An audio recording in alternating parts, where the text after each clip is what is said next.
Prelude to Foundation by Isaac Asimov. Dear friends, if you like this channel, I would really appreciate it if you like this video, leave a comment, and subscribe to the channel. This will help me and this video develop further. Thank you. A mathematician, who next to Hari Seldon himself, may be considered most responsible for working out the details of psychohistory. It was he who. Yet the conditions under which he began life are almost more dramatic than his mathematical accomplishments. Born into the hopeless poverty of the lower classes of Dal, a sector of ancient Trantor, he might have passed his life in utter obscurity were it not for the fact that Seldon, quite by accident, encountered him in the course of Encyclopedia Galactica. The Emperor of all the galaxy felt weary, physically weary. His lips ached from the gracious smile he had had to place on his face at careful intervals. His neck was stiff from having inclined his head this way and that in a feigned show of interest. His ears pained from having to listen. His whole body throbbed from having to rise and to sit, and to turn, and to hold out his hand, and to nod. It was merely a state function where one had to meet mayors and viceroys and ministers and their wives or husbands from here and there in Trantor and worse, from here and there in the galaxy. There were nearly 1,000 present, all in costumes that varied from the ornate to the downright outlandish, and he had had to listen to a babble of different accents made the worse by an effort to speak the Emperor's Galactic as spoken at the Galactic University. Worst of all, the Emperor had had to remember to avoid making commitments of substance, while freely applying the lotion of words without substance. All had been recorded, sight and sound very discreetly, and Edo Demerzel would go over it to see if Cleon, first of that name, had behaved himself. That, of course, was only the way that the Emperor put it to himself. Demerzel would surely say that he was merely collecting data on any unintentional self-revelation on the pan of the guests. And perhaps he was. Fortunate Demerzel. The Emperor could not leave the palace and its extensive grounds, while Demerzel could range the galaxy if he wished. The Emperor was always on display, always accessible, always forced to deal with visitors, from the important to the merely intrusive. Demerzel remained anonymous, and never allowed himself to be seen inside the palace grounds. He remained merely a fearsome name and an invisible, and therefore the more frightening, presence.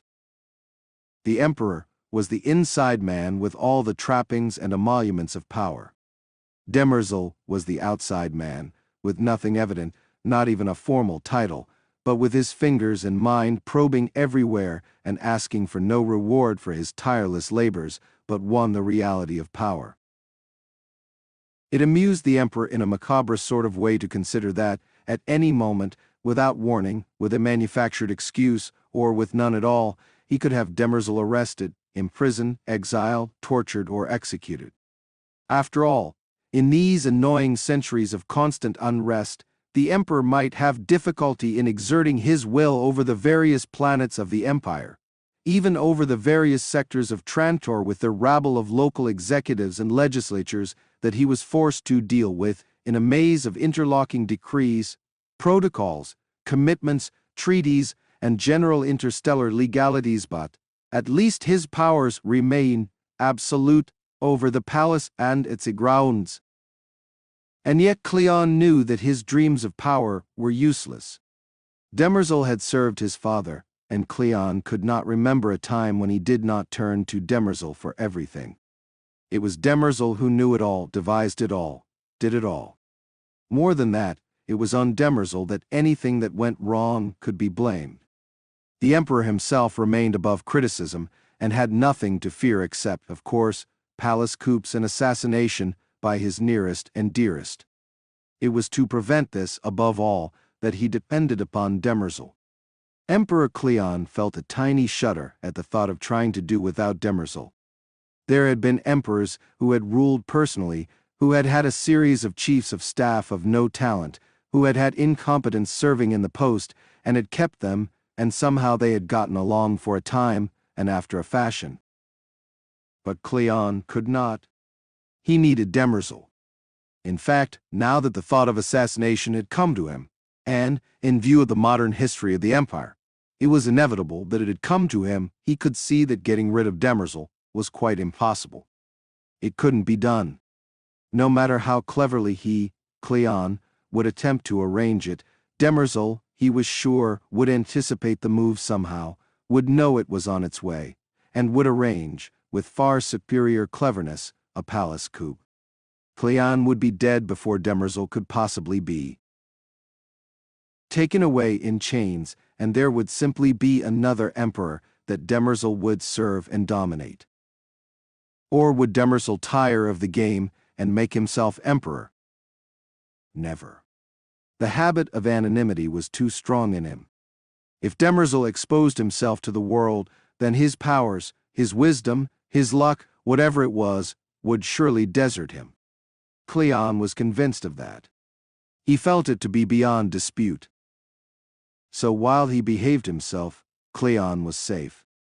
With no ambitions of his own, Demerzel would serve him faithfully. And now here was Demerzel, dressed so severely and simply that it made Cleon uneasily conscious of the useless ornamentation of his robes of state, now thankfully removed with the aid of 2 valets. Naturally, it would not be, until he was alone and in dishabille, that Demerzel would glide into view. Demerzel, said the Emperor of all the galaxy, I am tired. State functions are tiring, sire, murmured Demerzel. Then must I have them every evening? Not every evening, but they are essential. It gratifies others to see you, and to be taken note of by you. It helps keep the Empire running smoothly. The Empire used to be kept running smoothly by power, said the Emperor somberly. Now it must be kept running by a smile, a wave of the hand, a murmured word, and a medal or a plaque.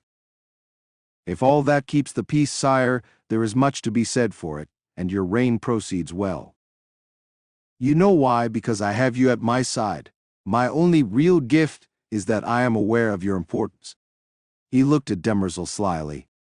My son need not be my heir. He is not a talented boy. What if I make you my heir? Demerzel said freezingly, Sire, that is unthinkable. I would not usurp the throne.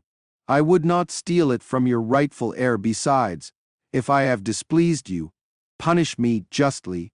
Surely, nothing I have done or could possibly do deserves the punishment of being made emperor. Cleon laughed. For that true assessment of the value of the imperial throne, Demerzel, I abandon any thought of punishing you. Come now, let us talk about something. I would sleep, but I am not yet ready for the ceremonies with which they put me to bed. Let us talk. About what, sire? About anything, about that mathematician and his psychohistory. I think about him every once in a while. You know, I thought of him at dinner tonight. I wondered, what if a psychohistorical analysis would predict a method for making it possible to be an emperor without endless ceremony? I somehow think, sire, that even the cleverest psychohistorian could not manage that. Well, tell me the latest. Is he still hiding among those peculiar baldheads of Mycogen?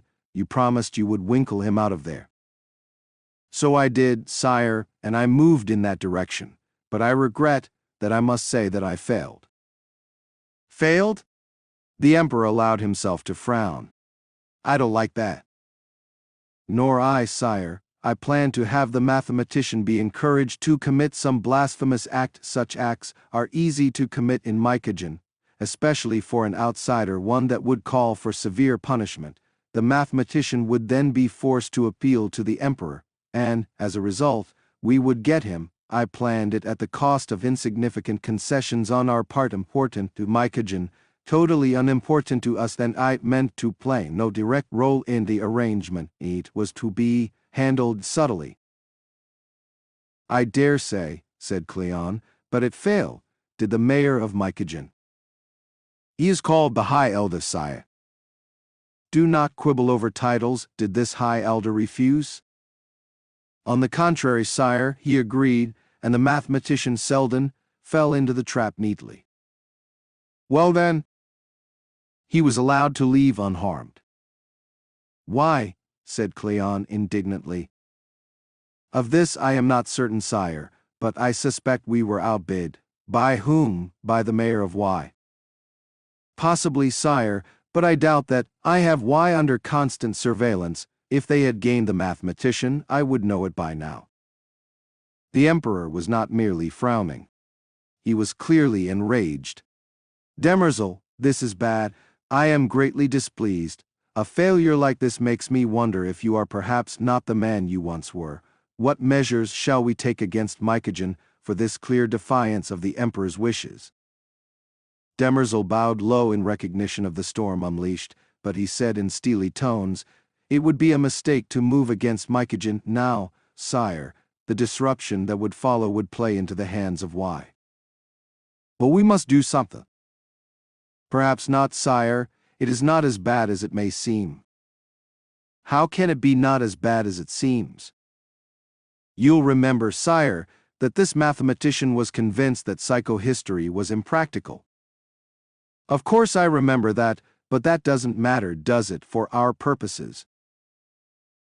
"Perhaps not, but if it were to become practical, it would serve our purposes to an infinitely great extent, sire, and from what I have been able to find out, the mathematician is now attempting to make psychohistory practical. His blasphemous attempt in Mycogen was, I understand, part of an attempt at solving the problem of psychohistory.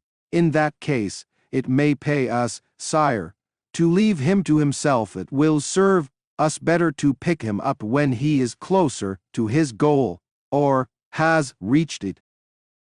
"Out of Y gets him first." "That, I shall see to it, will not happen. In the same way that you succeeded in winkling the mathematician out of Mycogen just now."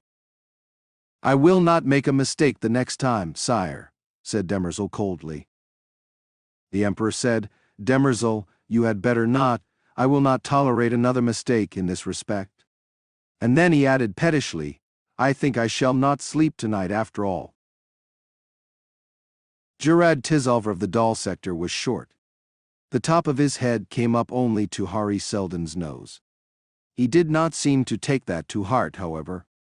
He had handsome, even features, was given to smiling, and sported a thick black mustache and crisply curling black hair. He lived with his wife and a half-grown daughter in an apartment of 7 small rooms, kept meticulously clean, but almost bare of furnishings. Tisalver said, "I apologize, Master Seldon and Mistress Venabili, that I cannot give you the luxury to which you must be accustomed, but Dol is a poor sector, and I am not even among the better off among our people." "The more reason," responded Seldon, "that we must apologize to you for placing the burden of our presence upon you." "No burden, Master Seldon. Master Hummin has arranged to pay us generously for your use of our humble quarters, and the credits would be welcome even if you were not, and you are." Seldon remembered Hummin's parting words when they finally arrived in Dol. "Seldon," he had said, "this is the 3rd place I've arranged as sanctuary. The first 2 were notoriously beyond the reach of the Imperium, which might well have served to attract their attention. After all, they were logical places for you. This one is different. It is poor, unremarkable, and, as a matter of fact, unsafe in some ways. It is not a natural refuge for you, so that the Emperor and his chief of staff may not think to turn their eyes in this direction. Would you mind staying out of trouble this time, then?" "I will try, Hummin," said Seldon, a little offended.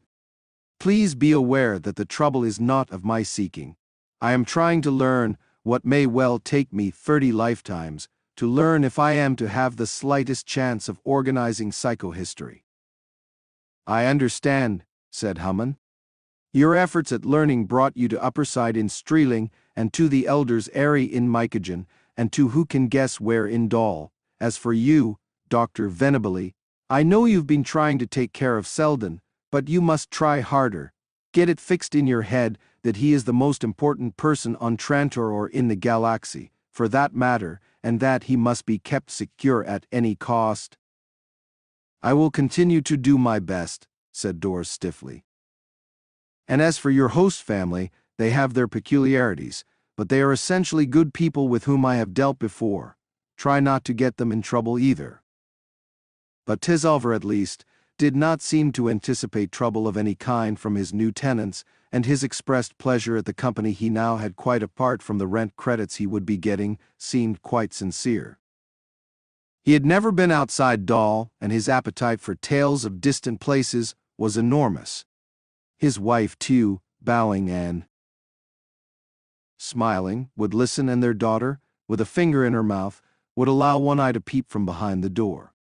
It was usually after dinner, when the entire family assembled, that Selden and Doors were expected to talk of the outside world. The food was plentiful enough, but it was bland and often tough. So soon after the tangy food of Mycogen, it was all but inedible. The table was a long shelf against one wall, and they ate standing up.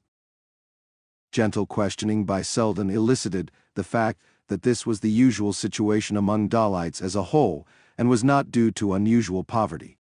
Of course, Mistress Tisalver explained, there were those with high government jobs in Dal who were prone to adopt all kinds of effete customs like chairs. She called them body shelves, but this was looked down upon by the solid middle class.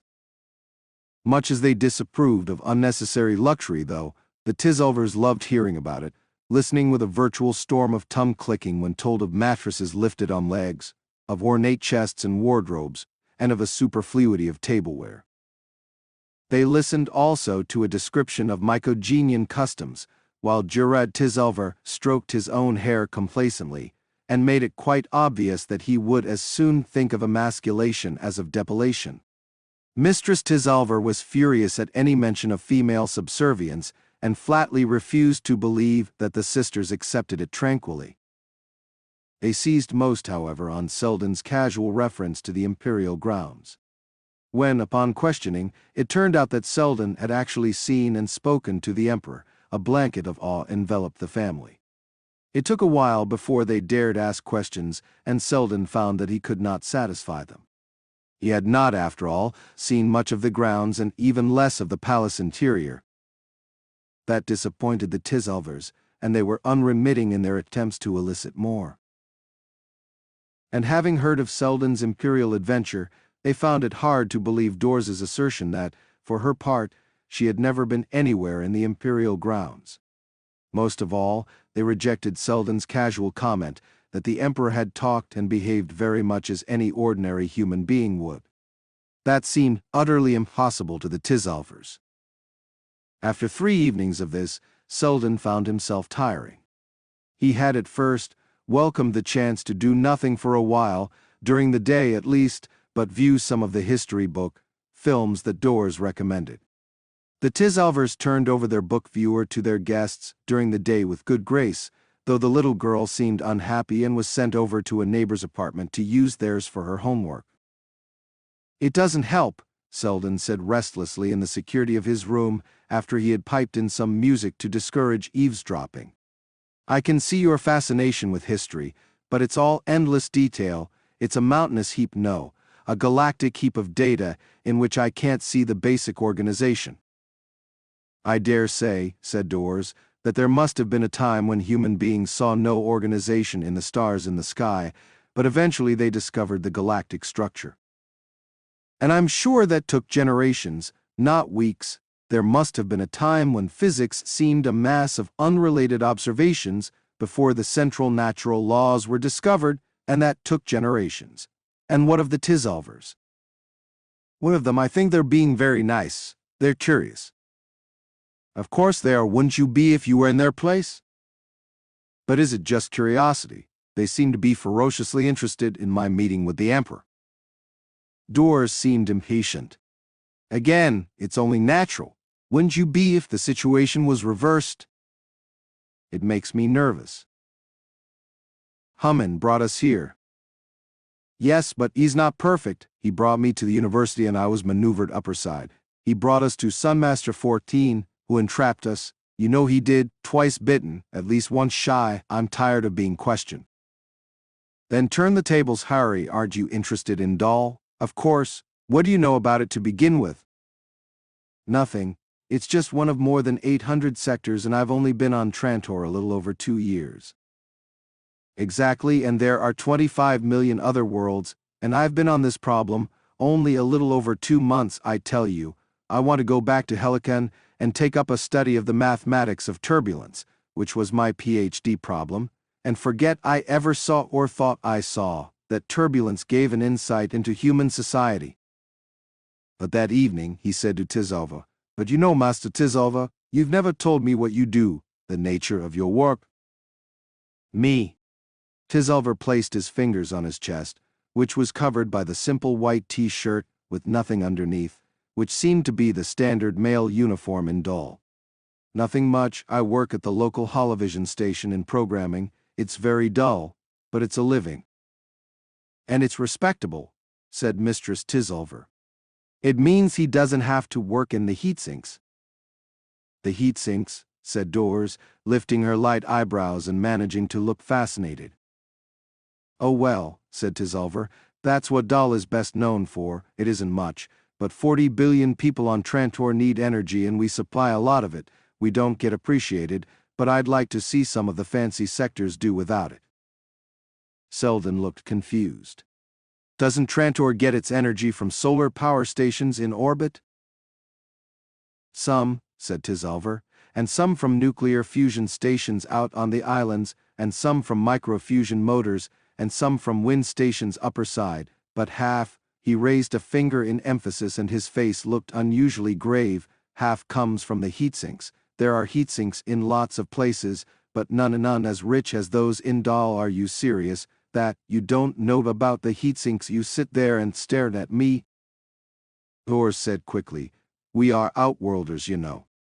She had almost said tribespeople, but had caught herself in time. "Especially Dr. Selden, he's only been on Trantor a couple of months." "Really?" said Mistress Tizalver. She was a trifle shorter than her husband, was plump without quite being fat, had her dark hair drawn tightly back into a bun, and possessed rather beautiful dark eyes. Like her husband, she appeared to be in her 30s. After a period in Mycogen, not actually long in duration but intense, it struck Doors as odd to have a woman enter the conversation at will. How quickly modes and manners establish themselves, she thought, and made a mental note to mention that to Selden one more item for his psychohistory. "Oh yes," she said. "Dr. Selden is from Helicon." Mistress Tizalver registered polite ignorance. "And where might that be?" Doors said, "Why, it's—" She turned to Selden. "Where is it, Harry?" Selden looked abashed. "To tell you the truth, I don't think I could locate it very easily on a galactic model without looking up the coordinates. All I can say is that it's on the other side of the central black hole from Trantor, and getting there by hypership is rather a chore." Mistress Tizalver said, "I don't think Gerard and I will ever be on a hypership." "Someday, Cassilia," said Tizalver cheerfully. "Maybe we will, but tell us about Helicon, Master Selden." Selden shook his head. "To me that would be dull. It's just a world, like any other, only Trantor is different from all the rest. There are no heatsinks on Helicon, or probably anywhere else except Trantor. Tell me about them." "Only Trantor is different from all the rest." The sentence repeated itself in Selden's mind, and for a moment he grasped at it, and for some reason Dors's hand on Thai's story suddenly recurred to him, but Tizalver was speaking, and it passed out of Selden's mind as quickly as it had entered. Tizalver said, "If you really want to know about heatsinks, I can show you." He turned to his wife. "Cassilia, would you mind if tomorrow evening I take Master Selden to the heatsinks?" "And me," said Dors quickly. "And Mistress Venabili." Mistress Tizalver frowned and said sharply, "I don't think it would be a good idea. Our visitors would find it dull." "I don't think so, Mistress Tizalver," said Selden ingratiatingly. "We would very much like to see the heatsinks. We would be delighted if you would join us too, and your little daughter if she wants to come." "To the heatsinks," said Mistress Tizalver, stiffening. "It's no place at all for a decent woman." Selden felt embarrassed at his gaffe. I meant no harm, Mistress Tisalver. No offense, said Tisalver. Cassilia thinks it's beneath us, and so it is, but as long as I don't work there, it's no distress merely to visit and show it to guests. But it is uncomfortable, and I would never get Cassilia to dress properly. They got up from their crouching positions. Dollite chairs were merely molded plastic seats on small wheels, and they cramped Selden's knees terribly and seemed to wiggle at his least body movement. The Tisalvers, however, had mastered the art of sitting firmly and rose without trouble and without needing to use their arms for help as Selden had to. Doors also got up without trouble, and Selden once again marveled at her natural grace. Before they parted to their separate rooms for the night, Selden said to Doors, "Are you sure you know nothing about heatsinks? Mistress Tisalver makes them seem unpleasant." "They can't be that unpleasant, or Tisalver wouldn't suggest taking us on tour. Let's be content to be surprised." Tisalver said, "You'll need proper clothing." Mistress Tisalver sniffed markedly in the background. Cautiously, Selden, thinking of Curdles with vague distress, said, "What do you mean by proper clothing?" "Something light, such as I wear a t-shirt, very short sleeves, loose slacks, loose underpants, foot socks, open sandals. I have it all for you." "Good, it doesn't sound bad." "As for Mistress Venably, I have the same. I hope it fits." The clothes Tisalver supplied each of them, which were his own, fit fine if a bit snugly. When they were ready, they bade Mistress Tisalver good-bye, and she, with a resigned if still disapproving air, watched them from the doorway as they set off. It was early evening, and there was an attractive twilight glow above. It was clear that Doll's lights would soon be winking on. The temperature was mild, and there were virtually no vehicles to be seen. Everyone was walking. In the distance was the ever-present hum of an expressway, and the occasional glitter of its lights could be easily seen. The Dollites, Selden noted, did not seem to be walking toward any particular destination. Rather, there seemed to be a promenade going on, a walking for pleasure. Perhaps, if Doll was an impoverished sector, as Tisalver had implied, inexpensive entertainment was at a premium, and what was as pleasant and as inexpensive as an evening stroll. Selden felt himself easing automatically into the gait of an aimless stroll himself, and felt the warmth of friendliness all around him. People greeted each other as they passed and exchanged a few words. Black mustaches of different shape and thickness flashed everywhere and seemed a requisite for the Dollite male, as ubiquitous as the bald heads of the Mycogenian brothers. It was an evening rite, a way of making sure that another day had passed safely and that one's friends were still well and happy. And it soon became apparent. Doors caught every eye. In the twilight glow, the ruddiness of her hair had deepened, but it stood out against the sea of black-haired heads, except for the occasional gray, like a gold coin winking its way across a pile of coal. "This is very pleasant," said Selden. "It is," said Tisalver.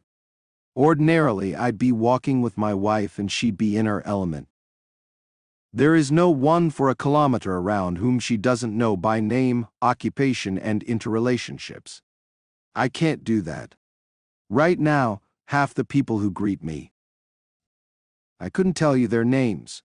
But, in any case, we mustn't creep along too slowly. We must get to the elevator. It's a busy world on the lower levels." They were on the elevator going down when Doors said, "I presume, Master Tisalver, that the heatsinks are places where the internal heat of Trantor is being used to produce steam that will turn turbines and produce electricity." "Oh no, highly efficient large-scale thermopiles produce electricity directly. Don't ask me the details, please. I'm just a holovision programmer. In fact, don't ask anyone the details down there. The whole thing is one big black box. It works, but no one knows how." "What if something goes wrong?" "It doesn't usually, but if it does, some expert comes over from somewhere, someone who understands computers. The whole thing is highly computerized, of course." The elevator came to a halt, and they stepped out. A blast of heat struck them. "It's hot," said Selden quite unnecessarily. Yes, it is, said Tizulver. That's what makes dolls so valuable as an energy source. The magma layer is nearer the surface here than it is anywhere else in the world, so you have to work in the heat. How about air conditioning? Said Dors. There is air conditioning, but it's a matter of expense. We ventilate and dehumidify and cool, but if we go too far, then we're using up too much energy and the whole process becomes too expensive. Tizulver stopped at a door at which he signaled. It opened to a blast of cooler air, and he muttered, "We ought to be able to get someone to help show us around, and he'll control the remarks that Mistress Venably will otherwise be the victim of, at least from the men." "Remarks won't embarrass me," said Dors. "They will embarrass me," said Tizulver. A young man walked out of the office and introduced himself as Hanno Lindor. He resembled Tizulver quite closely, but Selden decided that until he got used to the almost universal shortness, swarthiness, black hair, and luxuriant mustaches, he would not be able to see individual differences easily. Lindor said, "I'll be glad to show you around for what there is to see. It's not one of your spectaculars, you know." He addressed them all, but his eyes were fixed on Dors. He said, "It's not going to be comfortable. I suggest we remove our shirts." "It's nice and cool in here," said Selden. "Of course, but that's because we're executives. Rank has its privileges. Out there we can't maintain air conditioning at this level. That's why they get paid more than I do. In fact, those are the best paying jobs in Dol, which is the only reason we get people to work down here. Even so, it's getting harder to get heat sinkers all the time." He took a deep breath. "Okay, out into the soup." He removed his own shirt and tucked it into his waistband. Tizulver did the same and Selden followed suit. Lindor glanced at Dors and said, "For your own comfort, mistress, but it's not compulsory." "That's all right," said Dors and removed her shirt. Her brassiere was white unpadded and showed considerable cleavage. "Mistress," said Lindor, "that's not—" He thought a moment, then shrugged and said, "All right, we'll get by." At first Selden was aware only of computers and machinery, huge pipes, flickering lights and flashing screens. The overall light was comparatively dim, though individual sections of machinery were illuminated. Selden looked up into the almost darkness. He said, "Why isn't it better lit?" "It's lit well enough, where it should be," said Lindor. His voice was well modulated, and he spoke quickly, but a little harshly. "Overall illumination is kept low for psychological reasons. Too bright is translated, in the mind, into heat. Complaints go up when we turn up the lights, even when the temperature is made to go down." Dors said, "It seems to be well computerized. I should think the operations could be turned over to computers altogether. This sort of environment is made for artificial intelligence." "Perfectly right," said Lindor, "but neither can we take a chance on any failures. We need people on the spot if anything goes wrong. A misfunctioning computer can raise problems up to 2,000 kilometers away." "So can human error, isn't that so?" said Selden. "Oh yes, but with both people and computers on the job, computer error can be more quickly tracked down and corrected by people, and conversely, human error can be more quickly corrected by computers. What it amounts to is that nothing serious can happen unless human error and computer error take place simultaneously, and that hardly ever happens." "Hardly ever, but not never, eh?" said Selden. "Almost never, but not never. Computers aren't what they used to be, and neither are people." "That's the way it always seems," said Selden, laughing slightly. No, I'm not talking memory, I'm not talking good old days, I'm talking statistics." At this, Selden recalled Humman talking of the degeneration of the times. "See what I mean?" said Lindor, his voice dropping. "There's a bunch of people at the C3 level from the looks of them, drinking. Not one of them is at his or her post." "What are they drinking?" asked Dors. "Special fluids for replacing electrolyte loss, fruit juice." "You can't blame them, can you?" said Dors indignantly. "In this dry heat, you would have to drink." Do you know how long a skilled C3 can spit out a drink? And there's nothing to be done about it either. If we give them 5-minute breaks for drinks and stagger them so they don't all congregate in a group, you simply stir up a rebellion. They were approaching the group now. There were men and women. Doll seemed to be a more or less amphistual society, and both sexes were shirtless. The women wore devices that might be called brassieres, but they were strictly functional. They served to lift the breasts in order to improve ventilation and limit perspiration, but covered nothing. Dor said in an aside to Selden, "That makes sense, Hari, I'm soaking wet there." "Take off your brassiere then," said Selden. "I won't lift a finger to stop you." "Somehow," said Dors, "I guessed you wouldn't." She left her brassiere where it was. They were approaching the congregation of people, about a dozen of them. Dors said, "If any of them make rude remarks, I shall survive." "Thank you," said Lindor. "I cannot promise they won't, but I'll have to introduce you. If they get the idea that you two are inspectors and in my company, they'll become unruly. Inspectors are supposed to poke around on their own without anyone from management overseeing them." He held up his arms.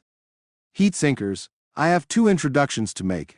We have visitors from outside, 2 outworlders, 2 scholars.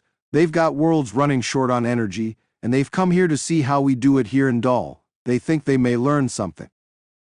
"They'll learn how to sweat," shouted a heatsinker, and there was raucous laughter. "She's got a sweaty chest right now," shouted a woman, "covering up like that."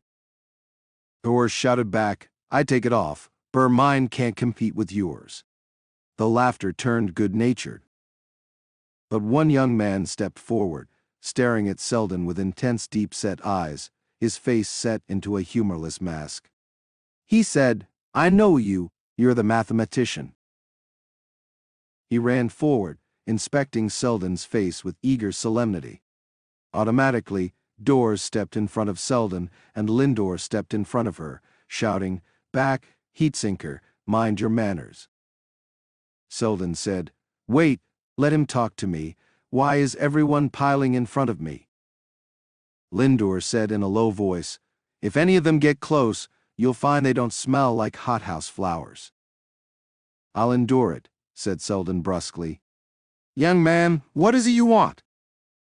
"My name is Amaril, Hugo Amaril. I've seen you on Holovision." "You might have, but what about it?" "I don't remember your name." "You don't have to. You talked about something called psychohistory. You don't know how I wish I hadn't." "What?" "Nothing. What is it you want?" "I want to talk to you just for a little while now." Selden looked at Lindor, who shook his head firmly. "Not while he's on his shift." "When does your shift begin, Mr. Amaril?" asked Selden. 1600. "Can you see me tomorrow at 1400?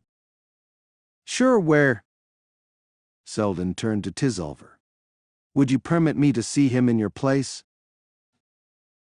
Tisolver looked very unhappy. "It's not necessary, he's just a heatsinker." Selden said, "He recognized my face, he knows something about me, he can't be just an anything, I'll see him in my room." And then, as Tisolver's face didn't soften, he added, "My room for which rent is being paid, and you'll be at work, out of the apartment." Tisolver said in a low voice, "It's not me, Master Selden, it's my wife Cassilia, she won't stand for it." "I'll talk to her," said Selden grimly. "She'll have to." Cassilia Tisolver opened her eyes wide. "A heatsinker, not in my apartment." "Why not? Besides, he'll be coming to my room," said Selden. "At 1400. "I won't have it," said Mistress Tisolver. "This is what comes of going down to the heatsinks. Jurad was a fool." "Not at all, Mistress Tisolver. We went at my request, and I was fascinated. I must see this young man, since that is necessary to my scholarly work." "I'm sorry if it is, but I won't have it." Dors venerably raised her hand. "Hari, let me take care of this, Mistress Tisolver. If Dr. Selden must see someone in his room this afternoon, the additional person naturally means additional rent. We understand that. For today, then, the rent on Dr. Selden's room will be doubled. Mistress Tisalver thought about it. Well, that's decent of you. But it's not only the credits. There's the neighbors to think of, a sweaty, smelly heatsinker. I doubt that he'll be sweaty and smelly at 1400, Mistress Tisalver, but let me go on. Since Dr. Selden must see him, then if he can't see him here, he'll have to see him elsewhere, but we can't run here and there. That would be too inconvenient. Therefore, what we will have to do is to get a room elsewhere. It won't be easy, and we don't want to do it, but we will have to. So we will pay the rent through today, and leave, and of course we will have to explain to Master Hummin why we have had to change the arrangements that he so kindly made for us. Wait. Mistress Tisalver's face became a study of calculation. We wouldn't like to disoblige Master Hummin, or you too. How long would this creature have to stay? He's coming at 1400. He must be at work at 1600. He will be here for less than 2 hours, perhaps considerably less. We will meet him outside, the two of us, and bring him to Dr. Selden's room. Any neighbors who see us will think he is an outworlder friend of ours. Mistress Tisalver nodded her head. Then let it be, as you say, double rent for Master Selden's room for today, and the heatsinker will visit just this one time. Just this one time, said Dors. But later, when Selden and Dors were sitting in her room, Dors said, Why do you have to see him? Hari is interviewing a heatsinker important to psychohistory too. Selden thought he detected a small edge of sarcasm in her voice, and he said tartly, I don't have to base everything on this huge project of mine, in which I have very little faith anyway. I am also a human being with human curiosities. We were down in the heatsinks for hours, and you saw what the working people there were like. They were obviously uneducated. They were low-level individuals, no play on words intended, and yet here was one who recognized me. He must have seen me on Holovision on the occasion of the decennial convention, and he remembered the word psychohistory. He strikes me as unusual, as out of place somehow, and I would like to talk to him. Because it pleases your vanity to have become known even to heatsinkers in Dal. Well, perhaps, but it also piques my curiosity. And how do you know he hasn't been briefed and intends to lead you into trouble as has happened before? Selden winced. I won't let him run his fingers through my hair in any case. We're more nearly prepared now, aren't we? And I'm sure you'll be with me. I mean, you let me go upper side alone. You let me go with Raindrop 43 to the microfarms alone, and you're not going to do that again, are you? You can be absolutely sure I won't, said Dors. Well then, I'll talk to the young man and you can watch out for traps. I have every faith in you. Amaril arrived a few minutes before 14:00, looking warily about. His hair was neat and his thick mustache was combed and turned up slightly at the edges. His T-shirt was startlingly white. He did smell, but it was a fruity odor that undoubtedly came from the slightly over-enthusiastic use of scent. He had a bag with him. Selden, who had been waiting outside for him, seized one elbow lightly, while Dors seized the other, and they moved rapidly into the elevator. Having reached the correct level, they passed through the apartment into Selden's room. Amaril said in a low hangdog voice, Nobody home, huh? Everyone's busy, said Selden neutrally. He indicated the only chair in the room, a pad directly on the floor. No, said Amaril. I don't need that one of you to use it. He squatted on the floor with a graceful downward motion. Dors imitated the movement, sitting on the edge of Selden's floor-based mattress, but Selden dropped down rather clumsily, having to make use of his hands and unable quite to find a comfortable position for his legs. Selden said, Well, young man, why do you want to see me? Because you're a mathematician. You're the first mathematician I ever saw close up so I could touch him, you know. Mathematicians feel like anyone else. Not to me, Dr. Selden. That's my name. Amaro looked pleased. I finally remembered, you see. I want to be a mathematician too. Very good. What's stopping you? Amaro suddenly frowned. Are you serious? I presume something is stopping you. Yes, I'm serious. What's stopping me is I'm a Dalite, a heatsinker on Dal. I don't have the money to get an education, and I can't get the credits to get an education, a real education. I mean, all they taught me was to read and cipher and use a computer, and then I knew enough to be a heatsinker, but I wanted more, so I taught myself. In some ways, that's the best kind of teaching. How did you do that? I knew a librarian. She was willing to help me. She was a very nice woman, and she showed me how to use computers for learning mathematics, and she set up a software system that would connect me with other libraries. I'd come on my days off and on mornings after my shift. Sometimes she'd lock me in her private room, so I wouldn't be bothered by people coming in, or she would let me in. When the library was closed, she didn't know mathematics herself, but she helped me all she could. She was oldish, a widow lady. Maybe she thought of me as a kind of son or something. She didn't have children of her own. Maybe, thought Selden briefly. There was some other emotion involved too, but he put the thought away. None of his business. I like number theory, said Amaril. I worked some things out from what I learned from the computer and from the book, films it used to teach me mathematics. I came up with some new things that weren't in the book films. Selden raised his eyebrows. That's interesting. Like what? I brought some of them to you. I've never showed them to anyone. The people around me? He shrugged. They'd either laugh or be annoyed. Once I tried to tell a girl I knew, but she just said I was weird and wouldn't see me anymore. Is it all right for me to show them to you? Quite all right, believe me. Selden held out his hand, and after a brief hesitation, Amaril handed him the bag he was carrying. For a long time, Selden looked over Amaril's papers. The work was naive in the extreme, but he allowed no smile to cross his face.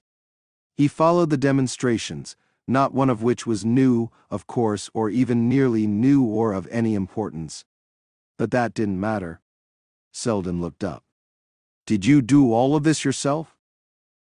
Amaril, looking more than half frightened, nodded his head. Selden extracted several sheets. What made you think of this? His finger ran down a line of mathematical reasoning. Amaril looked it over, frowned, and thought about it. Then he explained his line of thinking. Selden listened and said, Did you ever read a book by Anat Bijel? On number theory? The title was Mathematical Deduction. It wasn't about number theory particularly. Amaril shook his head. I never heard of him, I'm sorry. He worked out this theorem of yours 300 years ago. Amaril looked stricken. I didn't know that. I'm sure you didn't. You did it more cleverly, though. It's not rigorous, but... What do you mean, rigorous? It doesn't matter. Selden put the papers back together in a sheaf, restored it to the bag, and said, Make several copies of all this. Take one copy, have it dated by an official computer, and place it under computerized seal. My friend here, Mistress Venably, can get you into Streeling University without tuition on some sort of scholarship. You'll have to start at the beginning and take courses in other subjects than mathematics, but By now, Amaril had caught his breath. Into Streeling University? They won't take me. Why not doors? You can arrange it, can't you? I'm sure I can. No, you can't, said Amaril hotly. They won't take me. I'm from Dal. Well, they won't take people from Dal. Selden looked at Doors. What's he talking about? Doors shook her head. I really don't know. Amaril said, You're an outworlder, mistress. How long have you been at Streeling? A little over 2 years, Mr. Amaril. Have you ever seen Dalites? They're short, curly black hair, big mustaches. There are students with all kinds of appearances. But no Dalites. Look again the next time you're there. Why not? Said Selden. They don't like us, we look different. They don't like our mustaches. You can shave your, but Selden's voice died under the other's furious glance. Never. Why should I? My mustache is my manhood. You shave your beard, that's your manhood too. To my people it is the mustache. Selden looked at Dors again and murmured, bald heads, mustaches, madness. What? Said Amaral angrily. Nothing. Tell me what else they don't like about Dalits. They make up things not to like. They say we smell. They say we're dirty. They say we steal. They say we're violent. They say we're dumb. Why do they say all this? Because it's easy to say it, and it makes them feel good. Sure, if we work in the heat sinks, we get dirty and smelly. If we're poor and held down, some of us steal and get violent. But that isn't the way it is with all of us. How about those tall yellow hairs in the Imperial sector who think they own the galaxy? No, they do own the galaxy. Don't they ever get violent? Don't they steal? Sometimes, if they did my job, they'd smell the way I do. If they had to live the way I have to, they'd get dirty too. Who denies that there are people of all kinds in all places? Said Selden. No one argues the matter. They just take it for granted. Master Selden, I've got to get away from Trantor.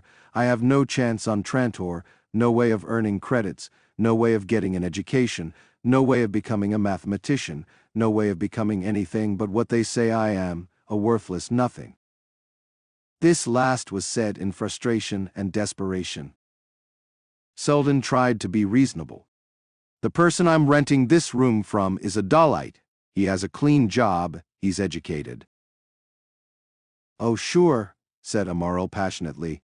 There are some, they let a few do it so that they can say it can be done, and those few can live nicely as long as they stay in Dal. Let them go outside, and they'll see how they're treated, and while they're in here they make themselves feel good by treating the rest of us like dirt that makes them yellow hairs in their own eyes. What did this nice person you're renting this room from say? When you told him you were bringing in a HEATSINK, what did he say I would be like? They're gone now, won't be in the same place with me. Selden moistened his lips. I won't forget you. I'll see to it that you'll get off Trantor and into my own university in Helicon once I'm back there myself. Do you promise that, your word of honor, even though I'm a Dalite? The fact that you're a Dalite is unimportant to me. The fact that you are already a mathematician is, but I still can't quite grasp what you're telling me. I find it impossible to believe that there would be such unreasoning feeling against harmless people. Amaral said bitterly, that's because you've never had any occasion to interest yourself in such things. It ran all pass right under your nose and you wouldn't smell a thing because it doesn't affect you. Dors said, Mr. Amaral, Dr. Selden is a mathematician like you and his head can sometimes be in the clouds. You must understand that. I am a historian, however. I know that it isn't unusual to have one group of people look down upon another group. There are peculiar and almost ritualistic hatreds that have no rational justification, and that can have their serious historical influence. It's too bad. Amaral said, saying something is too bad is easy. You say you disapprove, which makes you a nice person, and then you can go about your own business and not be interested anymore. It's a lot worse than too bad. It's against everything decent and natural. We're all of us the same, yellow hairs and black hairs, tall and short, Easterners, Westerners, Southerners, and Outworlders. We're all of us, you and I and even the Emperor, descended from the people of Earth, aren't we? Descended from what? Asked Selden. He turned to look at Dors, his eyes wide. From the people of Earth, shouted Amaral. The one planet on which human beings originated. One planet? Just one planet? The only planet, sure, Earth. When you say Earth, you mean Aurora, don't you? Aurora, what's that? I mean Earth. Have you never heard of Earth? No, said Selden. Actually not. It's a mythical world, began Dors. That? It's not mythical, it was a real planet. Selden sighed. I've heard this all before. Well, let's go through it again. Is there a Dalite book that tells of Earth? What? Some computer software, then? I don't know what you're talking about. Young man, where did you hear about Earth? My dad told me. Everyone knows about it. Is there anyone who knows about it especially? Did they teach you about it in school? They never said a word about it there. Then how do people know about it? Amaral shrugged his shoulders with an air of being uselessly badgered over nothing. Everyone just does. If you want stories about it, there's Mother Rita. I haven't heard that she's died yet. Your mother, would you know? She's not my mother, that's just what they call her, Mother Rita. She's an old woman. She lives in Bilibatan, or used to. Where's that? Down in that direction, said Amaral, gesturing vaguely. How do I get there? Get there, you don't want to get there, you'd never come back. Why not? Believe me, you don't want to go there. But I'd like to see Mother Rita. Amaral shook his head. Can you use a knife? For what purpose? What kind of knife? A cutting knife like this.